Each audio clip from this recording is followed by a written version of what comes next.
হজরত ইউসুফ আলাইহি ওয়াসাল্লাম কূপের অন্ধকার থেকে সিংহাসনের আলোয়। একটি কূপের গভীর অন্ধকারে আটকে আছে এক কিশোর।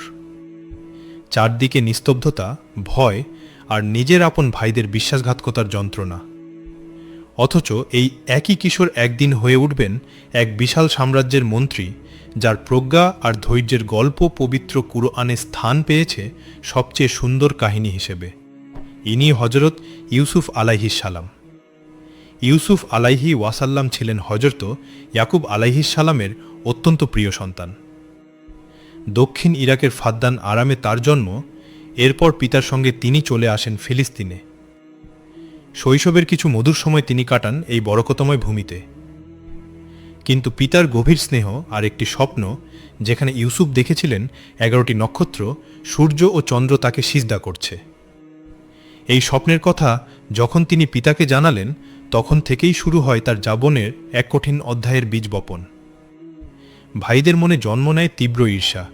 পিতার চোখে ইউসুফের এই বিশেষ গুরুত্ব তারা সহ্য করতে পারেনি। ষড়যন্ত্র করে তারা ইউসুফকে নিয়ে যায় মরুপ্রান্তরে আর নির্মমভাবে নিক্ষেপ করে এক গভীর কূপে। কল্পনা করুন সেই মুহূর্তের ভয়াবহতা।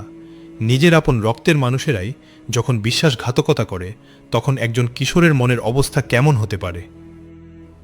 কিন্তু আল্লাহর পরিকল্পনা ছিল ভিন্ন। এক বণিক দল কূপ থেকে ইউসুফকে উদ্ধার করে আর তাকে বিক্রি করে দেয় মিশরে একদাস হিসেবে।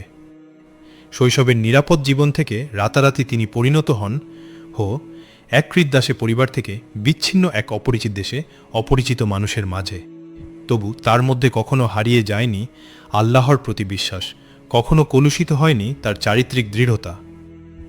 মিশরের আজিজের গৃহে দাস হিসেবে কাজ করার সময় তাকে মুখোমুখি হতে হয় জীবনের আরেক কঠিন পরীক্ষার, যেখানে তাকে প্রলুব্ধ করা হয় পাপের দিকে। কিন্তু ইউসুফ আলাইহি ওয়াসাল্লাম দৃঢ়ভাবে প্রত্যাখ্যান করেন, আল্লাহর ভয়কে প্রাধান্য দেন সব কিছুর ওপরে। এই দৃঢ়তার মূল্য তাকে দিতে হয় কারাবাসের মাধ্যমে, যদিও তিনি ছিলেন সম্পূর্ণ নির্দোষ। বছরের পর বছর তিনি কাটান কারাগারে, অথচ সেখানেও তিনি হাল ছাড়েননি। বরং কারাগারের মানুষদের কাছে তিনি পৌঁছে দেন আল্লাহর বার্তা, স্বপ্নের ব্যাখ্যা দিয়ে সাহায্য করেন বন্দীদের।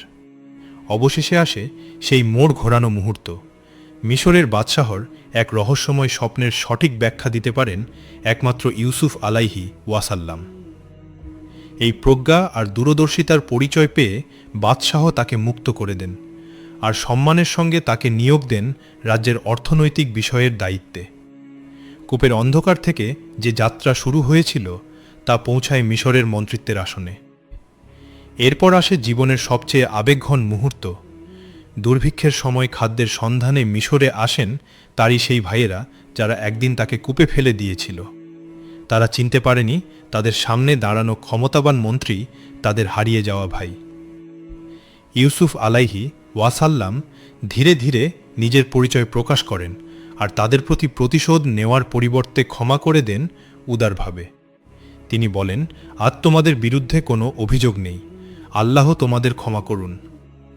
নবুয়াত লাভের আগে তিনি ফিলিস্তিনিদের পক্ষে তালুতের বাহিনীতে যুদ্ধে অংশ নেন এবং অত্যাচারী জালুতকে পরাজিত করেন।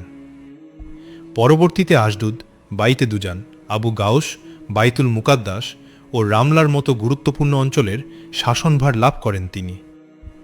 জীবনের শেষ প্রান্তে তিনি ফিলিস্তিনেই ইন্তেকাল করেন আর বাইতুল মুকাদ্দাস থেকে রামলাগামী পথের পাশে এক পাহাড়ে তাকে সমাহিত করা হয়।